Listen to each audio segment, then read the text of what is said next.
कक्षा 12वीं पास कर चुके सभी विद्यार्थी ध्यान देंगे, आप सभी के लिए बहुत ही शानदार वीडियो है। इस वीडियो में हम बात करने वाले हैं दिल्ली पुलिस भर्ती के बारे में। जी हाँ, बिल्कुल सही सुन रहे हो आप, दिल्ली पुलिस की भर्ती निकली हुई है, लेकिन ये सिपाही की भर्ती नहीं है, दिल्ली पुलिस में होमगार्ड की भर्ती है। तो होमगार्ड को आप कम ना समझें, यूपी पुलिस का सिपाही और दिल्ली पुलिस का होमगार्ड बराबर तनख्वाह लेते हैं, ये समझ लीजिएगा। तो स्टार्ट करते हैं। इसमें क्या क्या है, कल से यानी कि 24 तारीख से आपके फॉर्म भरना स्टार्ट हो जाएंगे और आपका लास्ट डेट इसकी 13 तारीख है। तो आप फॉर्म भर सकते हो, 12th पास हो तो देख लीजिए पूरी जानकारी, यानी कि फॉर्म भरने से लेकर जॉब लगने तक की संपूर्ण जानकारी मिलेगी आपको। तो देखिएगा, सबसे पहले स्टार्ट करते हैं। ये दिल्ली पुलिस में भर्ती निकली हुई है, यानी दिल्ली पुलिस स्वयं ये भर्ती निकालती है। और इसमें क्या है, दिल्ली पुलिस में होमगार्ड की भर्ती है। पद कितने हैं, पद हैं आपके दिखाई दे रहे होंगे 10,285 पद हैं, 10,285 पद हैं। इसके लिए योग्यता क्या है, 12th पास होने चाहिए। आप किसी भी स्ट्रीम से 12th पास आप होने चाहिए बस, ठीक है। 10वीं पास किसके लिए है, जो एक्स मैन है, यानी कि एक्स सर्विसमैन है, जिन्होंने आर्मी, एयरफोर्स, नेवी वगैरह में काम किया है, या बीएसएफ अर्धसैनिक बलों के लिए भी है, ठीक है। चलिए आगे की बात करते हैं। आवेदन करने की तिथि 24 जनवरी से लेकर आप 13 फरवरी तक आवेदन कर सकते हैं, यानी कि 24 जनवरी 2024 से लेकर 13 तारीख की रात 12 बजे तक आप आवेदन कर सकते हैं, ठीक है। चलिएगा, उम्र की बात करें, उम्र का क्या क्राइटेरिया है, देखिएगा।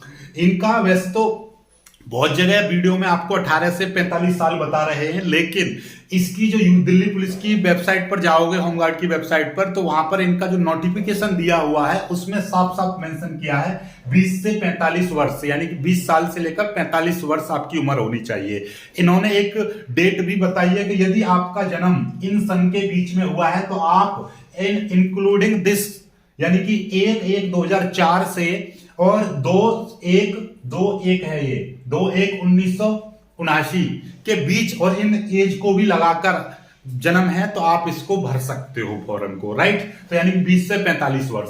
अब बात की जाती है आपकी लंबाई चौड़ाई कितनी ली जाएगी, सभी के लिए मैं बता दूं ये। हाँ, आप सभी ये सोच रहे होंगे कि ये पुरुषों के लिए, महिला के लिए है, यानी कि ये मेल और फीमेल दोनों कैंडिडेट के लिए है, मेल और आपका फीमेल दोनों के लिए है। और मेल की जो ऊंचाई है, यानी कि मेल की जो लंबाई है आपकी कितनी ली जाएगी, हाइट कितनी ली जाएगी, 165 सेंटीमीटर, 165 सेंटीमीटर मेल कैंडिडेट की ली जाएगी और आपका फीमेल कैंडिडेट की 152 सेंटीमीटर हाइट ली जाएगी। ओके, चलिए आगे की बात करते हैं।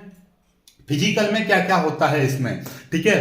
फिजिकल में क्या क्या होगा इसका, फिजिकल देखिएगा, फिजिकल का कोई नंबर नहीं मिलेगा, केवल क्वालिफाइंग नेचर का होगा फिजिकल आपका। और फिजिकल उम्र के हिसाब से है, इसमें उम्र के हिसाब से कैसे, मेल कैंडिडेट की मैं बात कर रहा हूं जिनकी उम्र 18 से 30 साल के बीच होगी, यानी कि 18 से 30 साल के बीच होगी, बल्कि 20 साल से फॉर्म भरा जा रहा है तो यहाँ पे 20 मानिएगा, 20 से 30 साल के बीच में उम्र है उनकी, तो उनको 6 मिनट दी जाएंगी 1600 मीटर दौड़ने के लिए।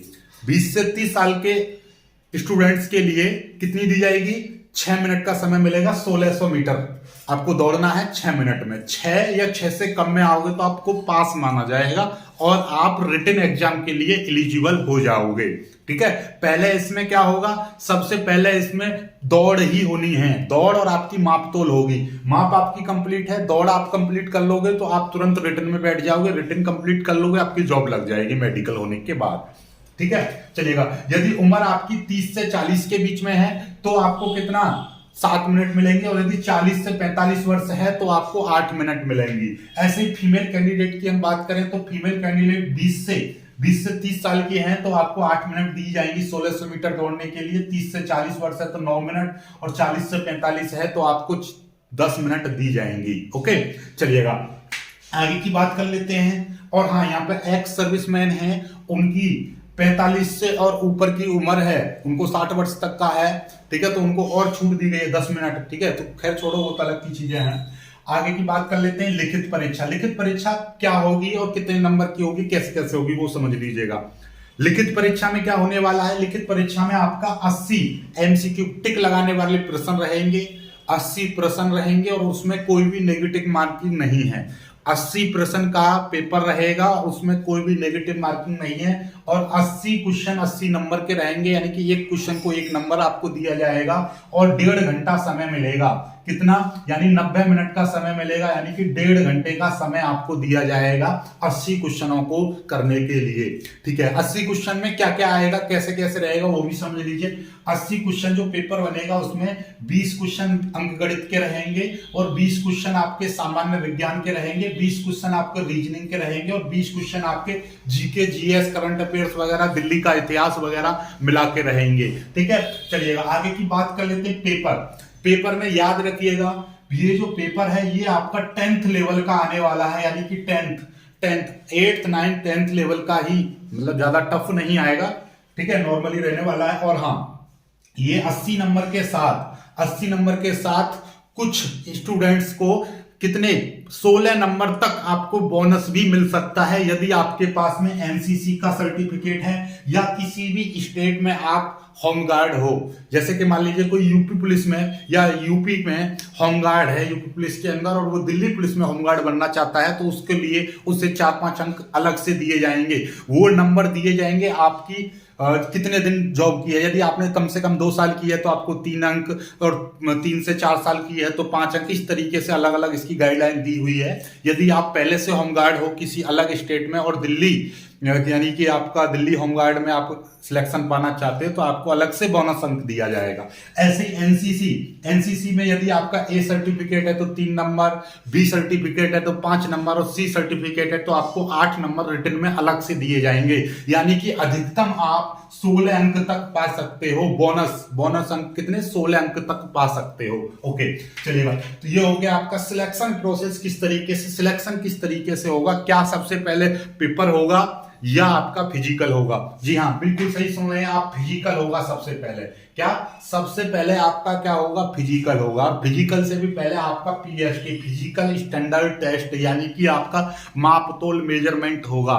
यानी कि आपकी माप कंप्लीट है तभी आप दौड़ में शामिल हो पाओगे, अदरवाइज आपको वहां से निकाल दिया जाएगा। ओके, सबसे पहले आपका फिजिकल होगा। फिजिकल आपका क्वालिफाइंग नेचर का है, यानी कि फिजिकल का कोई नंबर नहीं जुड़ेगा। बस आप जिस उम्र के कैटेगरी में आ रहे हो उस मिनट से पहले आपने दौड़ लगा दी, 1600 मीटर कंप्लीट कर ली, तो आप एलिजिबल माने जाओगे। फिर रिटन, जैसे ही आपका फिजिकल कंप्लीट हो जाएगा उसके बाद में आपका रिटन पर आपको बुलाया जाएगा अगले बार। ठीक है, रिटन एग्जाम में आपका, यानी कि ये आपका पेपर होगा। ठीक है, रिटन होने के बाद में आपका डॉक्यूमेंट वेरिफिकेशन होगा। डॉक्यूमेंट वेरिफिकेशन होने के बाद में आपका सीधा मेडिकल होगा, और मेडिकल में भी आपका ज्यादा कुछ नहीं है, नाक कान हाथ पैर आपके सही सलामत होने चाहिए, तो आप होमगार्ड बन जाओगे। ठीक है, और हाँ, सबसे बड़ी चीज आपके दिमाग में आ रहा होगा, सर पैसा कितना मिलेगा? तो पैसे की हम बता दें आपको, शुरुआत आपकी 25,000 से लेकर 30,000 के बीच आपका लगेगा, और पहले दिन जब आप ट्रेनिंग पर जाओगे तभी से आपका क्या होने लगेगी? सैलरी आने लगेगी। ठीक है, समझ में आ गई बात? तो आप ये समझ लीजिएगा, दिल्ली पुलिस का होमगार्ड समझ लीजिए और यूपी पुलिस का सिपाही कांस्टेबल, दोनों की तनख्वाह लगभग शुरुआत में बराबर ही रहती है। ठीक है, तो आपको आई होप कि समझ में आ गया होगा। यदि आप इंटरेस्टेड हो और आप चाहते हो कि कुछ तो सरकारी नौकरी मिले, तो आप बिल्कुल भर सकते हैं फॉर्म, और इसका जो लिंक है मैं नीचे डिस्क्रिप्शन में भी लगा दूंगा, या दिल्ली पुलिस होमगार्ड डाल के आप सर्च भी कर सकते हो गूगल पर। ठीक है, वीडियो में कुछ अच्छा लगा हो, पसंद आई हो नॉलेज, तो वीडियो को लाइक करिएगा। इसी तरीके की जॉब से रिलेटेड न्यूज चाहते हो तो चैनल को सब्सक्राइब, बेल आइकन को ऑन करके रखिएगा। जय।